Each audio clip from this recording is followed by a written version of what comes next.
Romanos capítulo 8, dos versículos 35 ao 39. Todo mundo encontrou? Então eu vou ler e vocês acompanhem aí, por favor. E o nosso texto vai assim: quem nos separará do amor de Cristo? Será a tribulação, ou a angústia, ou a perseguição, ou fome, ou nudez, ou perigo, ou espada? Como está escrito: por amor de ti somos entregues à morte o dia todo. Fomos considerados como ovelhas para o matadouro. Em todas essas coisas, porém, somos mais que vencedores por meio daquele que nos amou.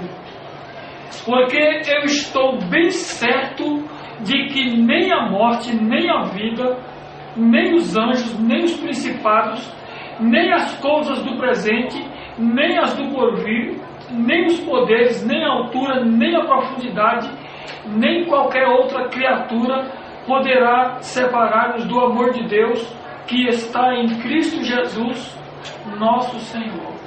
Vamos orar? Deus amado e maravilhoso Deus, nós pedimos a Ti mais uma vez, Senhor, que a presença do Teu Espírito esteja em nosso meio e que nós possamos receber mais uma lição vinda da Sua parte, Senhor.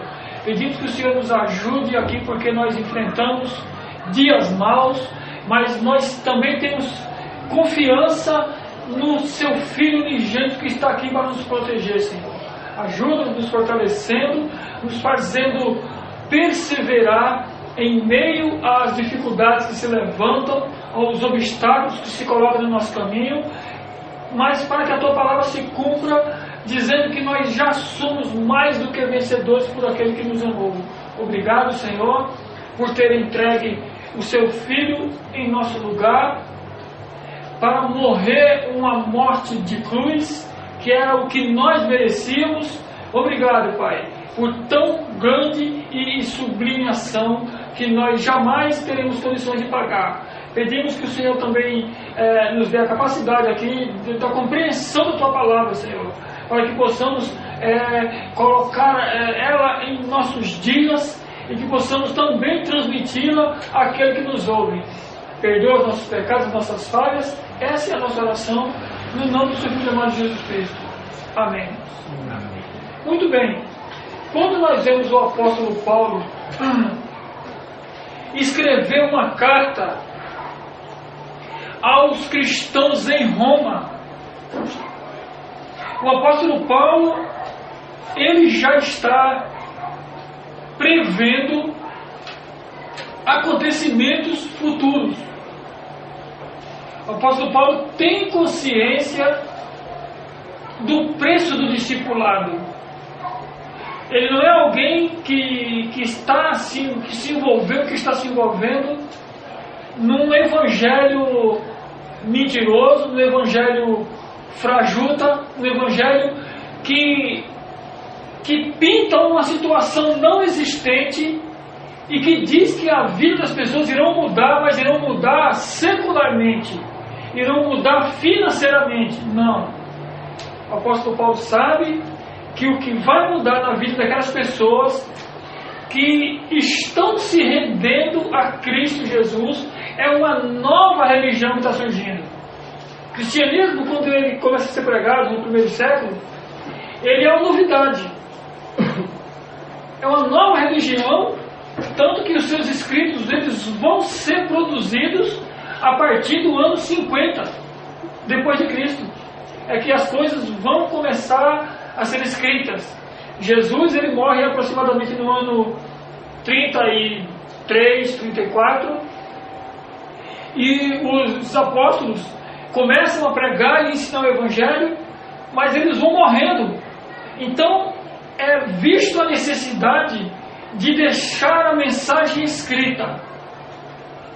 Então eles percebem que aquela mensagem falada era necessário que ficasse registrada, que as pessoas tivessem um registro daqueles acontecimentos, dos ensinos. Então o apóstolo Paulo começa a produzir cartas.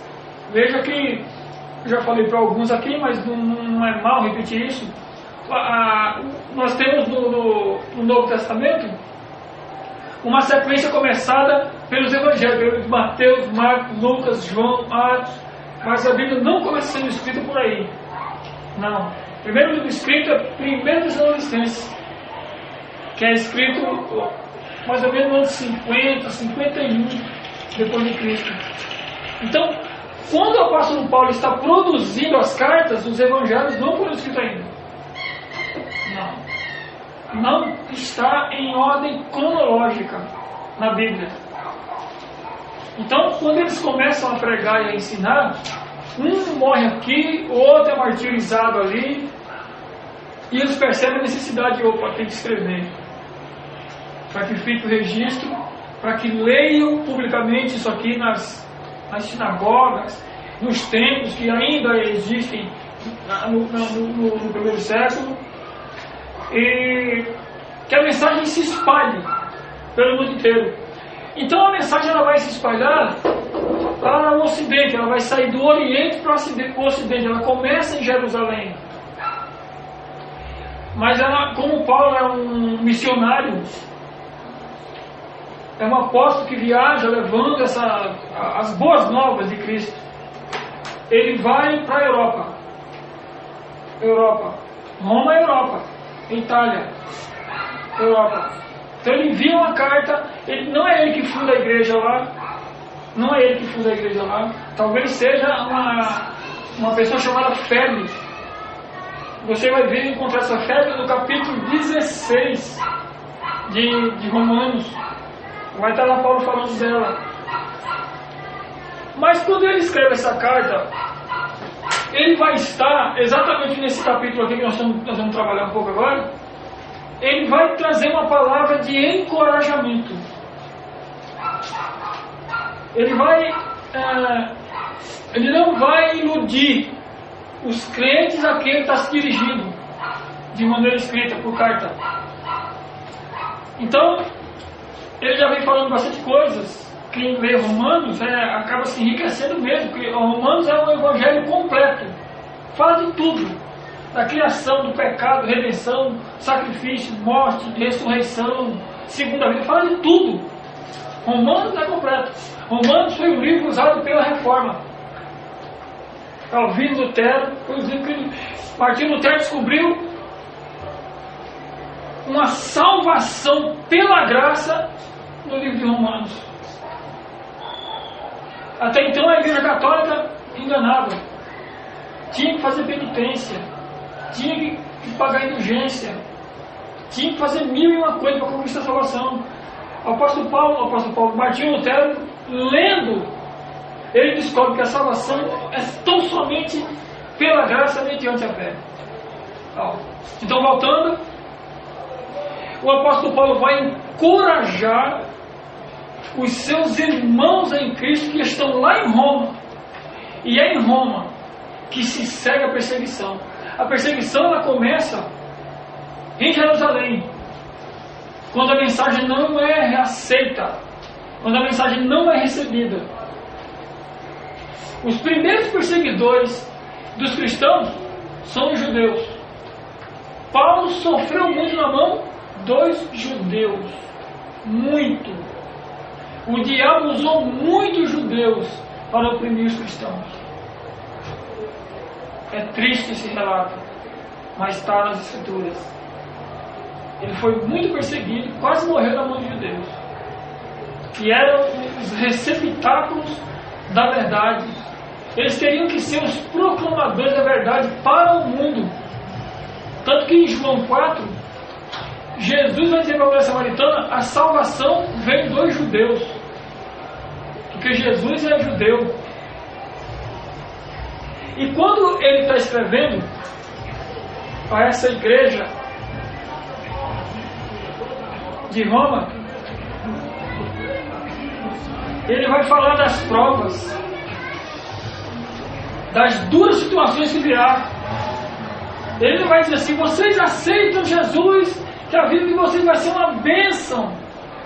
Realmente vai ser uma bênção, porque eles vão sair do paganismo, vão sair de uma falsa religião e vão adentrar no cristianismo, na verdade de Deus, única e salvadora. Mas ele não vai florear coisa, ele não vai lançar luzes enganosas, não vai mostrar caminhos só com rosas. Não, vai falar do caminho espinhoso. Então, quando nós chegamos voltando um pouquinho no versículo 31, ele vai dizer assim: ó, quem diremos, pois, a vista dessas coisas? Se Deus é por nós, quem será contra nós? Ou seja, se Deus está conosco, quem vai nos vencer? Quem nos vencerá? Ele não está dizendo que não vai ter uma batalha, mas ele está dizendo, vai ter uma batalha, mas nós somos vencedores. Essa é a ideia.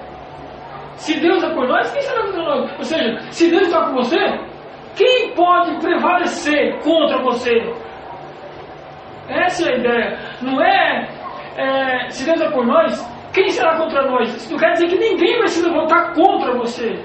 Isso quer dizer que ninguém vai prevalecer. Vão se levantar, mas não serão suficientes. Eles não têm condição de vencer quem está com Deus. Quem será contra nós? Quem nos superará? Quem nos destruirá? É isso que Paulo está trabalhando. É essa ideia. E aí, olha só que apelo interessante que ele vem aqui no 32. Ele vai dizer assim: olha, aquele, referindo-se a Deus aqui, 32, ele diz a Deus, aquele que não poupou o seu próprio filho, antes por nós nos entregou, porventura não nos dará graciosamente com ele todas as coisas? As coisas é retórica. Ele vai dizer assim: olha, se Deus foi capaz de nos dar o seu único filho, não o poupou, será que ele vai nos deixar dar as outras coisas? Dar uns livramentos, não são benefícios materiais. Será que ele não vai dar essas capacidades, essas outras condições, uma vez que ele deu Jesus, que ele sacrificou o filho em prol de nós? Ele vai nos deixar à deriva, à beira do caminho, fácil de perecer? Não, de forma nenhuma. Ele não vai fazer isso. Não vai fazer isso. E ele continua: quem tentará acusação contra os eleitos de Deus? É Deus quem nos justifica. Olha, vai aparecer quem tenta essa acusação? Vai. O diabo é o nosso acusador. Mas é Deus que nos justifica. Então nada dos seus levantes, das suas mentiras, vão prevalecer contra nós. Nada vai acontecer. 34. Quem os condenará? É Cristo Jesus quem morreu, ou antes, quem ressuscitou, o qual está à direita de Deus e também intercede por nós. O autor aos Hebreus vai confirmar isso. Jesus agora, hoje, ele está orando por nós agora, intercedendo por nós agora, ele está. Então, nós vamos estudar isso aí depois da perseverança dos santos. Senhor, vem salvo para? Sim. E por que você não cai? Porque Jesus está intercedendo por nós. Porque ele está aqui sustentando a gente, ó. Agora, intercedendo por nós. Isso aqui é doutrina bíblica. Você tem segurança. Você não está aí de qualquer jeito. Isso não quer dizer que não surjam os problemas. Isso não quer dizer que as dificuldades não venham. Estar com Cristo não é isenção de dificuldades, de problemas. A diferença é que quem está com Ele vence os problemas, vence os obstáculos. Essa é a ideia. Quanto mais você se aproxima de Deus, mais Ele te capacita a vencer os obstáculos que surgem. E quando você vê pessoas aí caindo pelas tabelas, não aguentando, fraquejando na fé, é porque não está fortalecido pela verdade de Deus. Porque se ele estiver, ele tem esperança no Evangelho da verdade. Ele acredita que se Deus é por nós, ninguém será contra nós. Quem está com Cristo? Quem está com Cristo se lembra assim: mas se Ele deu o seu único filho por minha causa, pecador, miserável, merecedor de morte, de condenação, será que Ele não vai me livrar dessas coisinhas do dia a dia? Será que Ele não vai estar comigo na hora da tribulação, do sofrimento, da dor, do pranto, da perca? É isso que Paulo está trazendo. Paulo está fortalecendo os seus irmãos. Está dizendo: vai vir a dificuldade, sim. Vai ter morte, sim. Mas o Espírito de Deus vai estar presente para fazer com que você não negue. Quando você estiver na arena, porque eu estou falando aos romanos aqui, e ele já está prevendo o que acontecerá em Roma, porque ele conhece as estratégias do Império Romano. Ele sabe como é que o imperador lida com os seus prisioneiros. E ele continua dizendo, no 35, aí ele vai dizer assim: olha, quem nos separará do amor de Cristo? Será a tribulação? Será a angústia? Ou perseguição? Ou fome? Ou nudez? Ou perigo? Ou espada? Paulo está dizendo: isso aqui tudo vai acontecer, e aconteceu mesmo. Isso aqui tudo vai acontecer. Não, mas nós somos crentes. Pois é, vai ter tribulação, angústia, perseguição, fome, nudez, perigo, espada, vai ter tudo isso. Aconteceu em Roma tudo isso. Paulo está dizendo isso aí, ó. Mas isso não vai separar você do amor de Cristo. Porque não é você que se sustenta, é Ele que te sustenta.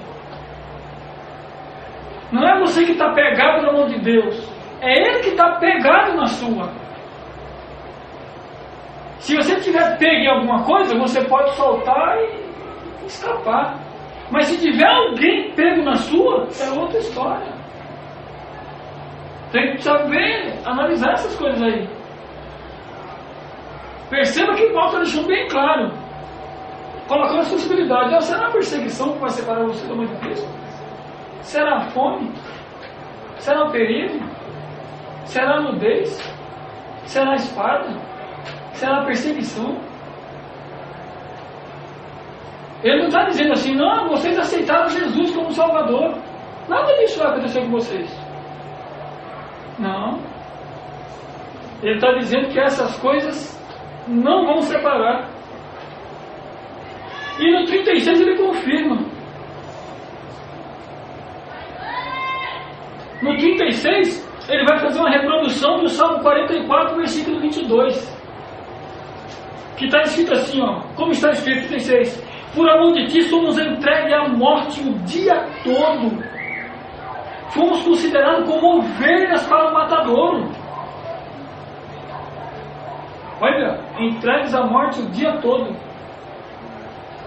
como ovelha para o matadouro. Você está ali, ó, o seu caminho é esse aqui. Você vai trilhar e você vai dar de cara com alguém para te eliminar lá embaixo, lá na ponta. E é isso, essas são as previsões de Paulo para a igreja de Roma. E trabalhando um pouco as questões para o nosso dia, para a atualidade, nós precisamos observar que talvez nós não venhamos a ter fome, porque os dias são, nesse sentido, são melhores. Talvez não cheguemos à espada, que no caso era a morte, o ser morto por amor de Cristo, mas por outras coisas nós vamos ser perseguidos. Teremos angústia, acertadamente. Vamos passar por muitas daquelas situações que os crentes romanos passaram, que os cristãos em Roma tiveram que enfrentar. A perseguição é certeza. Se a pessoa for um cristão fiel, ele vai passar por perseguição. Vai ter muita tribulação. Se ele, na tentativa de manter a sua fidelidade, vai sofrer. Sem dúvida. Agora, o que acontece na nossa sociedade é que o diabo tem se utilizado de outras distrações que não são a dos perigos de morte. Ele distrai com coisas alegres. Olha as estratégias do diabo. Hoje não tem mais uma arena para o Nero se divertir com os crentes morrendo lá dentro, na boca do leão. Mas tem a sala com a televisão e o Big Brother para eles morrerem do mesmo jeito.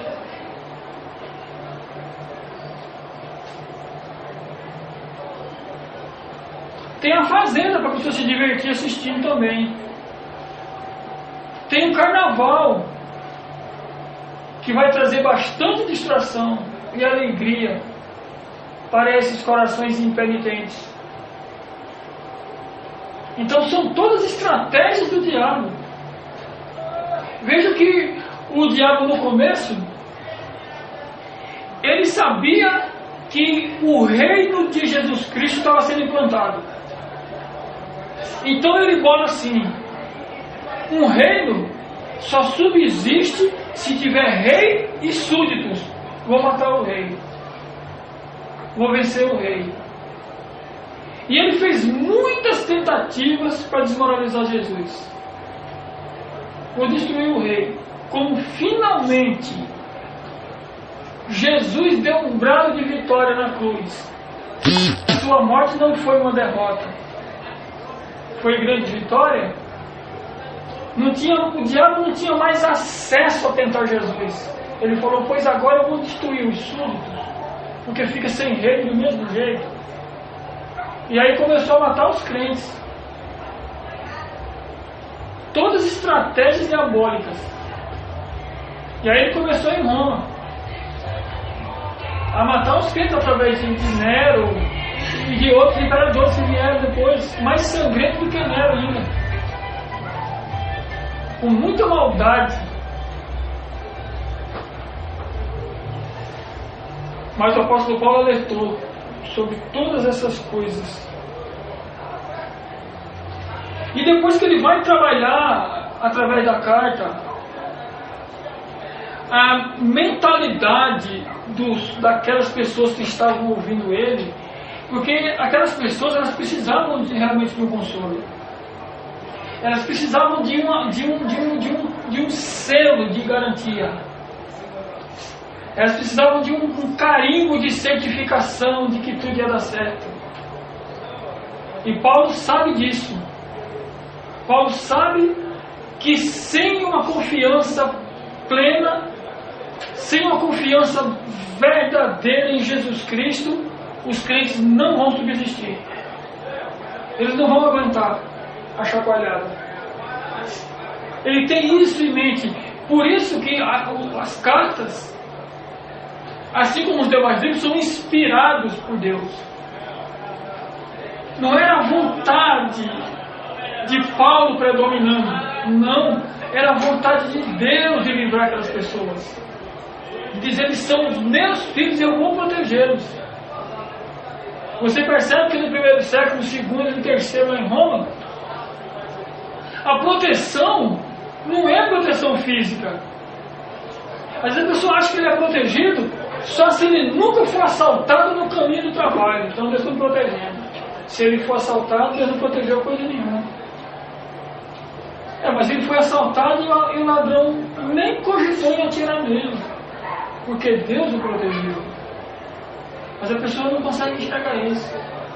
Ele só consegue enxergar que está sendo livrado se nunca ninguém o assaltar, se nunca ninguém o roubar. Se ele ficar doente, ele vai dizer assim: não, mas eu já sou crente, por que eu fiquei assim? Mas quando ele é livrado de uma enfermidade grave, quem será que o livrou? Então Deus tem a sua metodologia de trabalho, tem a sua maneira de lidar com toda e qualquer situação. Então, e o projeto de Deus é animar aqueles cristãos em Roma para que eles não o neguem.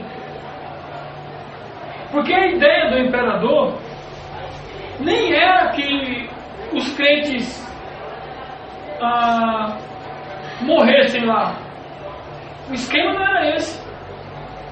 O esquema era que os crentes negassem Jesus. Essa era a ideia. Tanto que quando eles se aproximavam, quando alguém os denunciava, olha, tem gente ali, judeus que estão aqui em Roma, ou romanos que se converteram, mas eles não queimam incenso e nem se dobrem diante do imperador. Aí eles eram levados diante do imperador. Eles não eram açoitados de imediato. Eles eram levados e era dada a opção. Olha, você queima incenso ao imperador e adora ele e chama ele de Senhor. Porque o imperador ele se colocava como um Deus, como uma divindade, os imperadores romanos.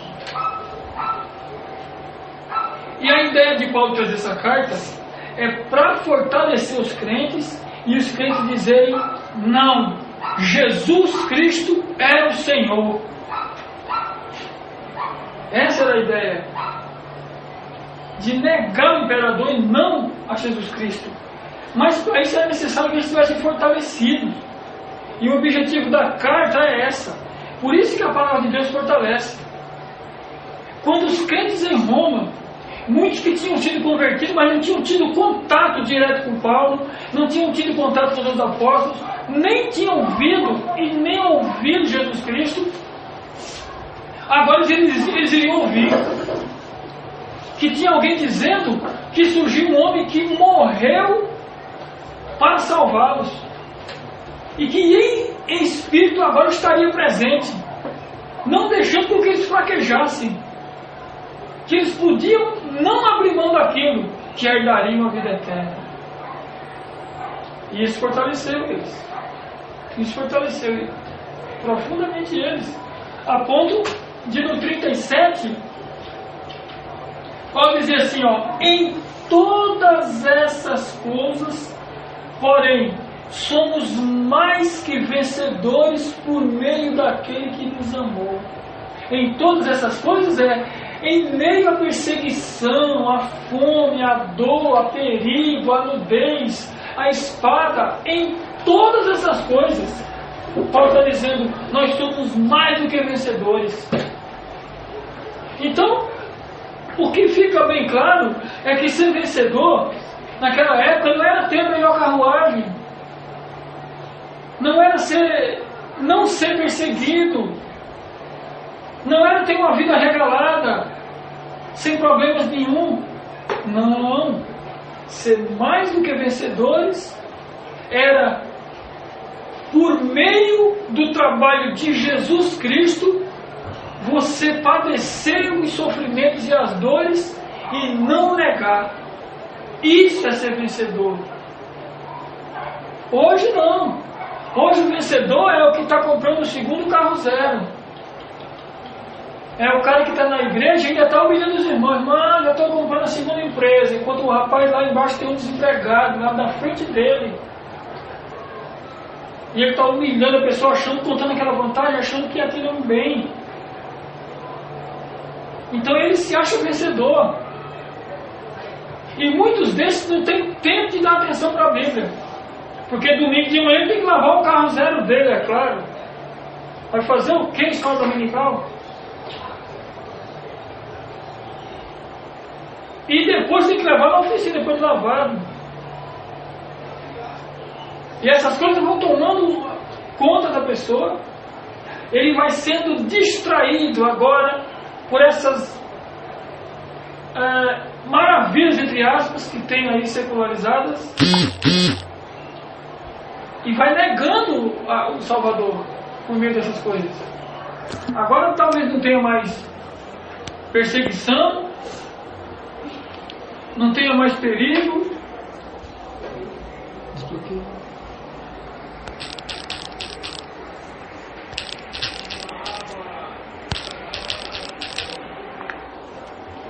E a coisa vai dessa forma. Porque o diabo tem as suas estratégias, as suas formas, as suas maneiras, os seus projetos, os seus esquemas. Então, e os crentes vão ser encorajados, e os de hoje, da mesma sorte. Quando você vê cristãos agrupados aprendendo o Evangelho e as coisas começam a acontecer, esses crentes são fortalecidos na fé. Porque orar e estudar a Bíblia não é sinônimo de não vai ter problema para a gente. Não é, isso é engano, mentira. Vai ter sim. Mas você vai reagir de maneira favorável. Esse é o objetivo. Deus não prometeu benefício nenhum financeiro para ninguém. Pelo contrário, quem prometeu bênção na Bíblia foi o diabo. O diabo que prometeu para Jesus. Olha, se prostrar e me adorar, te darei todas as glórias desse reino. Ele que promete coisas, não é Deus. E ele promete achar que não é Deus, não tem nada dele aqui. Então o Evangelho verdadeiro é nessa hora que ele vai fazer diferença na sua vida. É quando você começar a enfrentar certas situações constrangedoras que fazem sofrer e que você não tem como pegar os atalhos, que você tem que seguir na caminhada. É a hora do Evangelho fazer efeito. É a hora das coisas começarem a acontecer. Porque quem não pega esse caminho de aprender a palavra de Deus, porque a palavra de Deus, o apóstolo Paulo vai ensinar para os cristãos em Éfeso, no capítulo 6, ele vai falar da armadura de Deus. E um soldado, ele precisa estar pesado, ele não pode estar leve. Vamos dar uma olhadinha lá?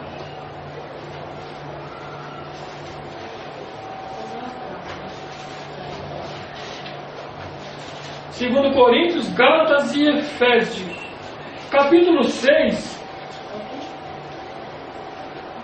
do 10 em diante, o apóstolo Paulo vai dizer assim: quanto ao mais, sede fortalecidos no Senhor e na força do seu poder, revestido de toda a armadura de Deus, para poderes ficar firmes contra as ciladas do diabo, porque a nossa luta não é contra o sangue e a carne, e sim contra os principados e potestades, contra os dominadores deste mundo tenebroso, contra as forças espirituais do mal nas regiões celestes.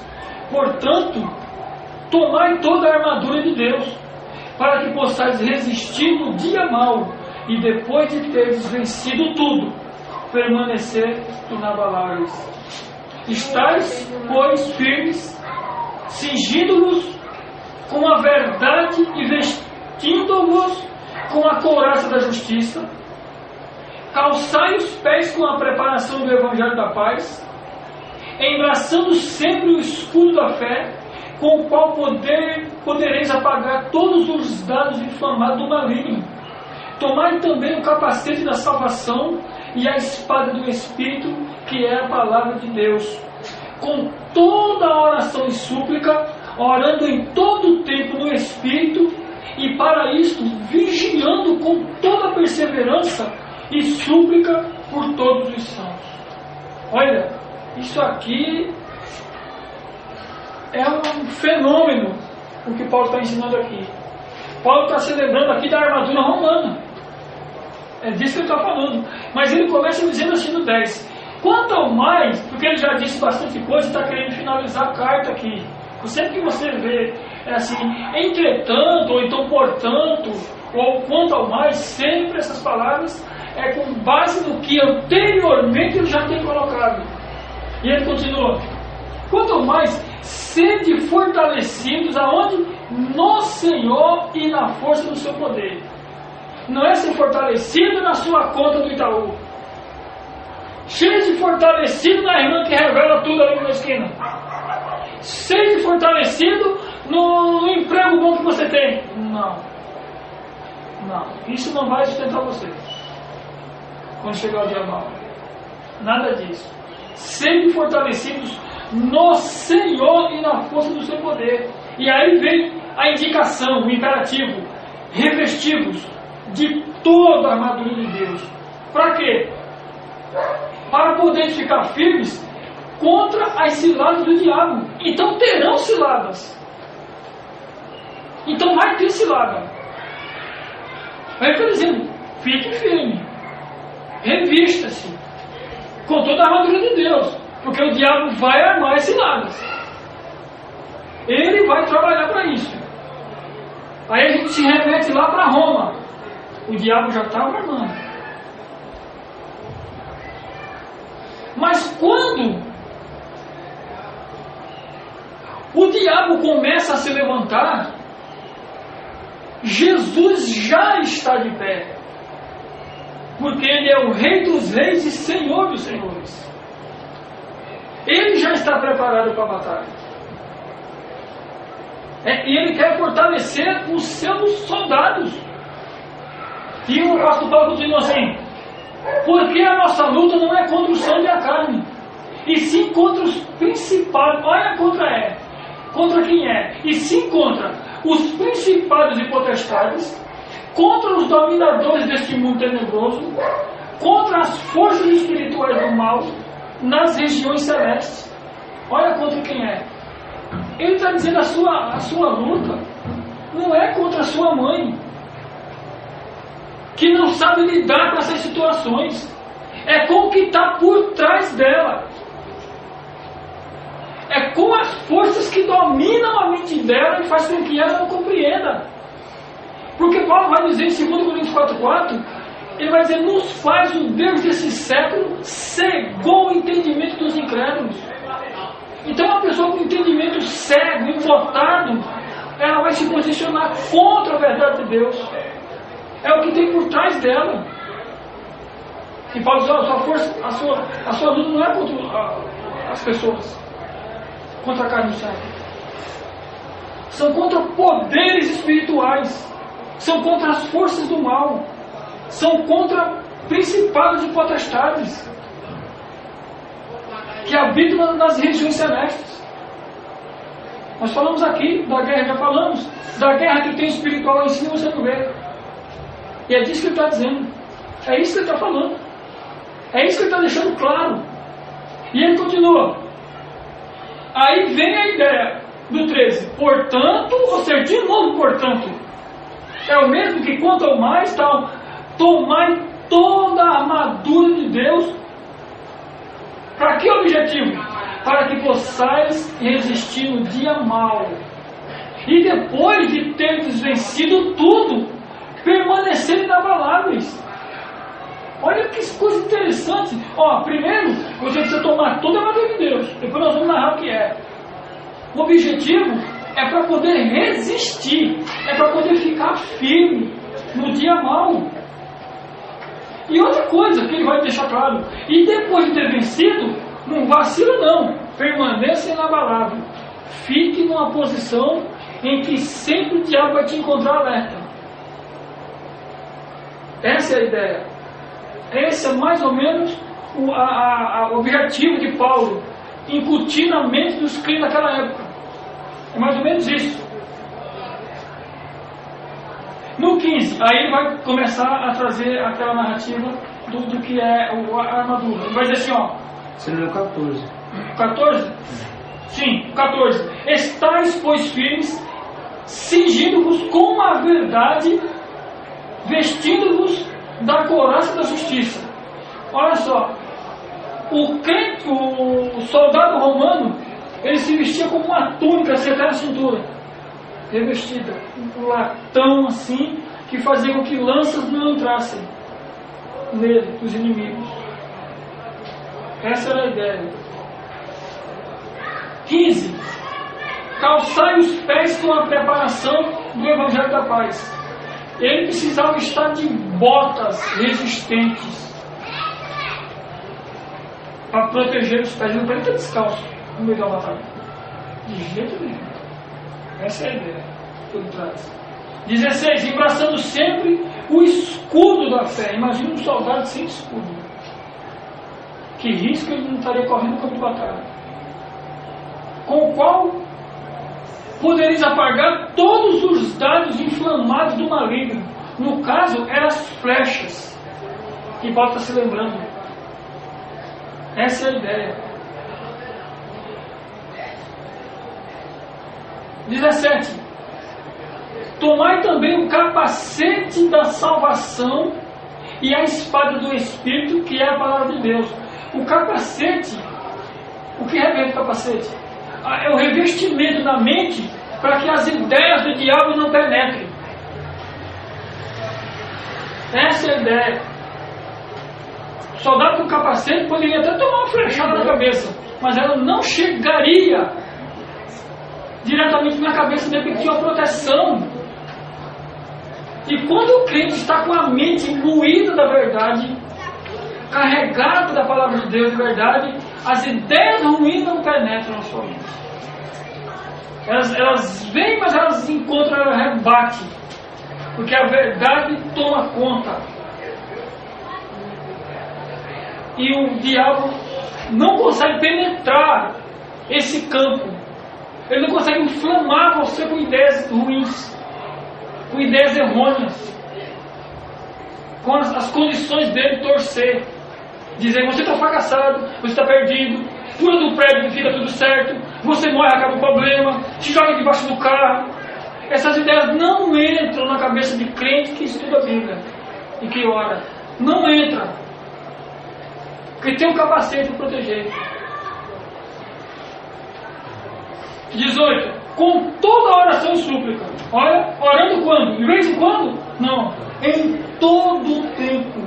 No Espírito, e para isso vigiando com toda perseverança e súplica por todos os santos. Olha, é que a gente não tem tempo de pegar lá de cima e detalhar e trabalhar, porque a gente vai gastar até as 11 horas aqui para fazer isso. Então estou falando resumidamente, só para você ter uma ideia de como é que você se protege do que está rolando aí, das coisas que estão acontecendo. O 18 de novo, com toda a oração e súplica. Com oração e súplica aqui tem dois sentidos que vai dar. Com toda a oração é se dirigindo a Deus, o exaltando, reconhecendo a sua soberania, e súplica é os pedidos de proteção, pedir a sua graça, a sua misericórdia, o que é que nós necessitamos. E ele continua dizendo: orando em todo o tempo, não é de vez em quando, e no Espírito. Para de falar bobagem na carnalidade.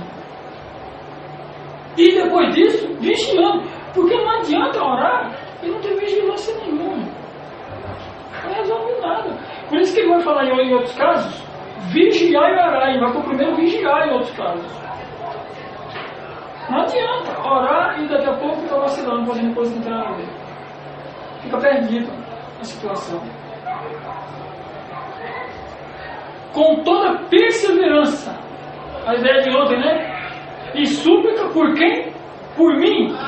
Não, por todos os santos. Não é São Judas, São Tomé, não, são todos os crentes, por todos os cristãos. Tá? Santo quer dizer separado, só isso. Não é o santo que faz milagres, não. Santo é separado. Então é mais ou menos essa preparação que o apóstolo Paulo está trazendo em outros termos aos romanos. Vamos voltar lá. É mais ou menos essas ideias que Paulo quer que os romanos tenham em mente. É mais ou menos essa situação. Então, depois do 37, quando ele vai dizer que em todas essas coisas, em todas essas perseguições, sofrimento, dor, perigo, espada, nudez, quando ele diz que nós somos mais do que vencedores, por meio daquele que nos amou, olha os detalhes, mais do que vencedores, mas por quem? Porque eu sou forte? Porque eu sou bom? Não, por meio daquele que nos amou.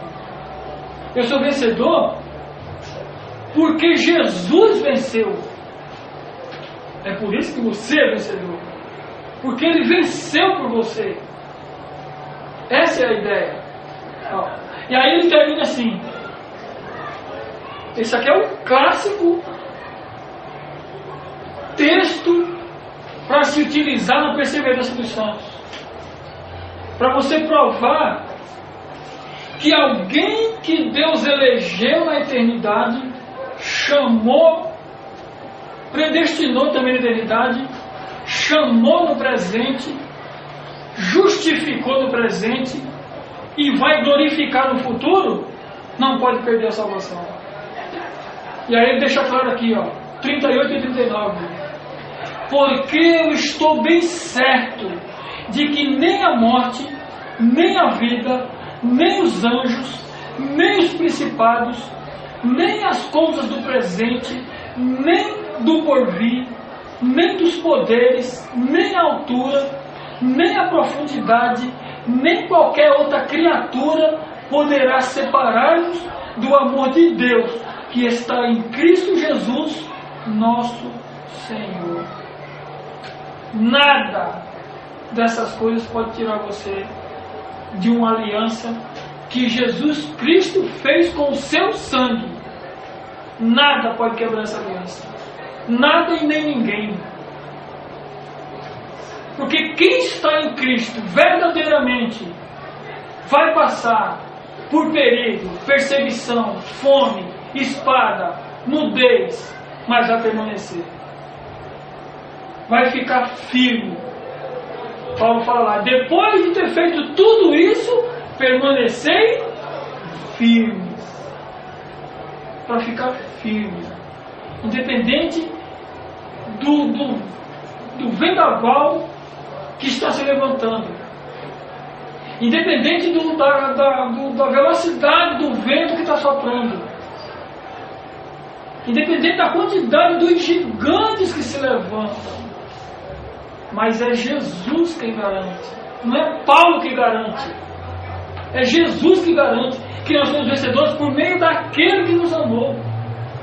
Daquele que se entregou por nós. Ele vai dizer, é Ele que nos justifica. Então aqui é um selo de garantia. Não tem como perder. Estamos garantidos. Isso não é isenção de luta. Terá batalha.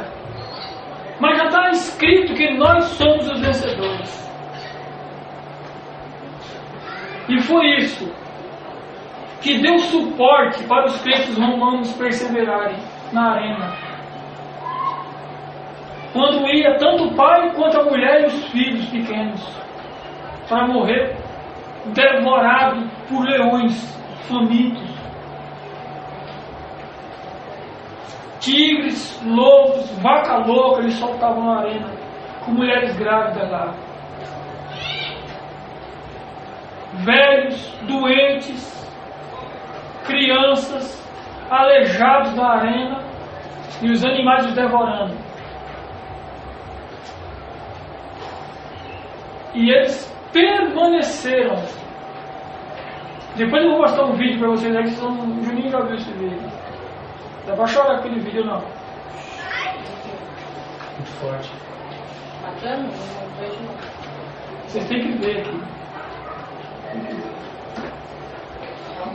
Então, a palavra de Deus, ela é encorajadora. Para aqueles que creem nela, ela é o poder de Deus. Ela encoraja. Ela fortalece. Ela reveste a pessoa. Perceba que o apóstolo Paulo vai dizer lá em Efésios 6. Veja como é que o soldado fica. Vê se ele fica muito leve. Um soldado não pode estar leve. Tem que estar com bota, capacete, escudo, espada. Ele tem que estar pesado no campo de batalha. Um soldado leve é um alvo fácil. O soldado tem que estar revestido com todas aquelas coisas que vão protegê-lo. É a armadura que Paulo traça. E o cristão que está imbuído daquela armadura, ele está protegido. É claro que tem um exército inimigo do outro lado, guerreando contra ele, mas não vão vencer. Não vão vencer. Essa é a ideia. Para a gente se revestir, para ser fortalecido e perseverarmos no dia das provações, no dia das lutas.